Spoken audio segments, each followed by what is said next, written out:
Hi, and welcome to the October installment of the Microsoft Product Licensing Terms update from the Software Asset Management practice here at version 1.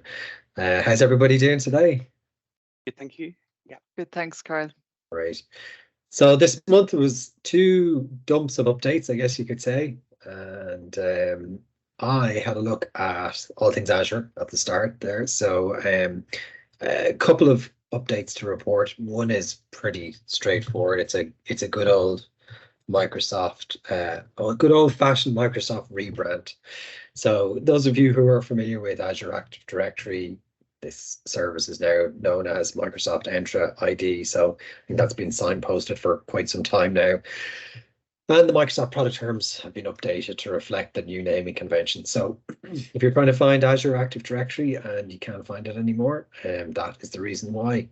The second Azure update that I had a look at was more of a clarification, and we can see that Microsoft added a new section titled Disaster Recovery and Dev Test Environments. And so this is providing a clarification around how customers can apply extended security updates, or ESUs as they're mostly referred to as, that are enabled by Azure Arc to a couple of operating system environment scenarios at no additional cost. So the first one is when, say, a customer has disaster recovery OSCs associated and they have the correct underlying software licenses. And then the second one, as it kind of says in the title, it refers to development and test and related OSCs that are licensed with Microsoft Developer Edition licenses or Visual Studio subscriptions. So nice clarification there, provides a bit of clarity just around how OSCs would apply to those types of scenarios. Obviously, there's some fine print in there, so customers, you may want to cross-reference, particularly around disaster recovery.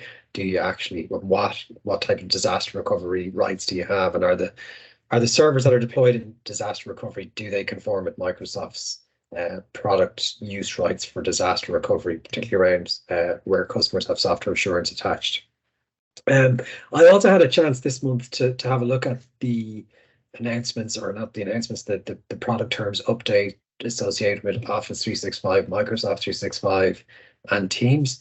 So if you have been following some of the announcements over the last couple of months, back in August, I think it was, Microsoft made an announcement that they were going to be making some significant changes to the way in which customers licensed Office 365, Microsoft 365, and Teams, particularly within what is referred to as the European Economic Area, or EEA, and Switzerland. So this announcement, I guess, was designed to help Microsoft head off the risk of a long, protracted dispute with the European Commission that, I guess, it looked like it was going to be triggered off the back of an anti-competition complaint from Slack back in 2020.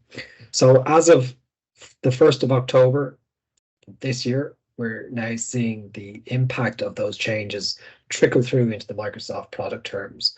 So if you are a net new customer of Microsoft 365 or Office 365, when you're purchasing those products, Teams will now be excluded, and you'll have an option to purchase Teams as and when you require it. Based on my analysis of the numbers, it's going to result in a marginal price increase, very, very minimal from what I could see. It actually, in some cases, might suit some customers that don't want to invest in Teams because they have an alternative solution there, or they don't have a requirement for Teams.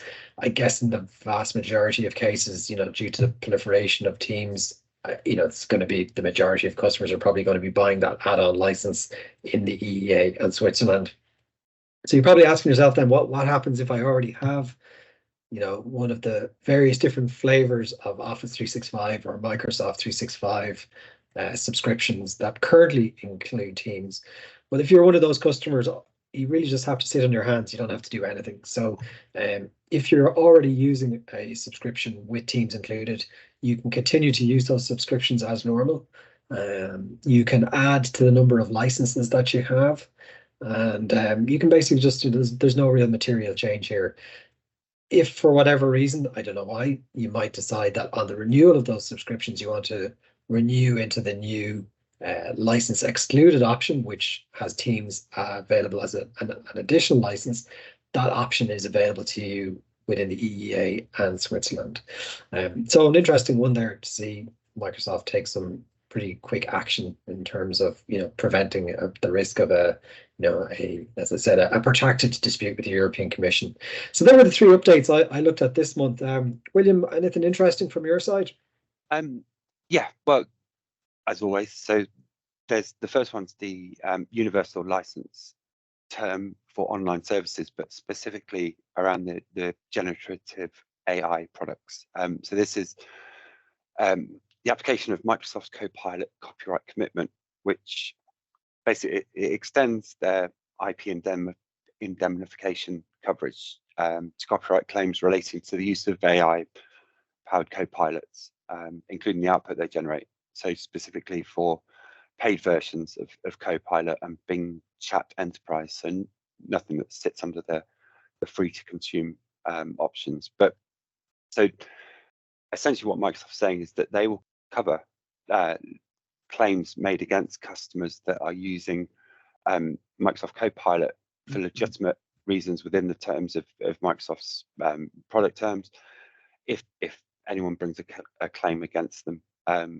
So it's just really sort of giving a layer of protection to customers when using Copilot and the output that it provides, so people aren't scared off from using it and worrying about court cases, as long as it's being used not to generate harmful outputs, basically.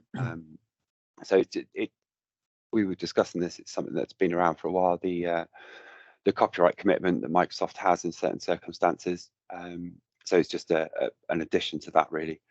The second one is very brief. It's just they've added Microsoft Defender for IoT and Internet of Things device licenses to the availability and prerequisite tables. So essentially a new version of Microsoft Defender that's now available for Internet of Things devices. And the final one is about previews. So they've just updated the glossary and clarified what they mean by preview, which is now basically, it means preview, beta, or other pre-releases, data center locations and services offered by Microsoft for evaluation.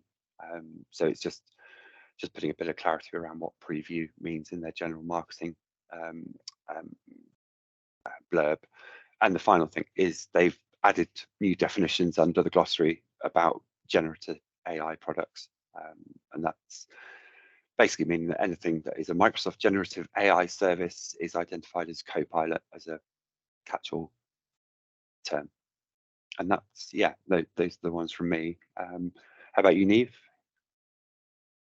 Thanks, William. Yeah, I guess the one that I had to look at was the use rights for Windows Server annual channel for containers, and basically Microsoft have updated that to say that you can use the Windows Server annual channel for containers as an OS to host Windows Server containers, as long as you have, a certified Kubernetes product as defined by the Cloud Native Computing Foundation. So I had a look at that anyway, and really, to be honest, like all the major kind of like software cloud computing kind of vendors like AWS, Red Hat, etc., are all kind of in there.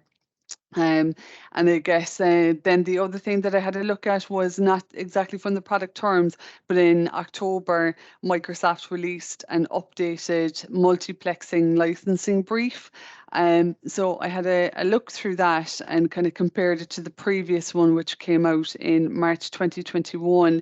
And what they have done is, somewhat kind of a rejig of particularly the examples and the scenarios within the licensing briefs. A lot of it, some of the examples are exactly the same as what was in the previous brief, but there is one particular example where they have kind of given a lot more detail with scenarios applied to particularly multiplexing using Dynamics 365 and Power Platform. So it's well worth actually just looking at the two of them kind of side by side, and that's pretty much it from me this month. Yeah, I think the multiplexing one is always an interesting one. It's like the forgotten child of license compliance, right? Yeah. It always seems to rear its head and is often overlooked. So I think that about wraps things up for this month's Microsoft Product Terms update. As always, if you have any Microsoft related licensing questions, or if you have any other software vendor licensing questions for that matter, don't hesitate to contact us here. And until we see you at next week's session, or next month's session, should I say, take care. Thank you.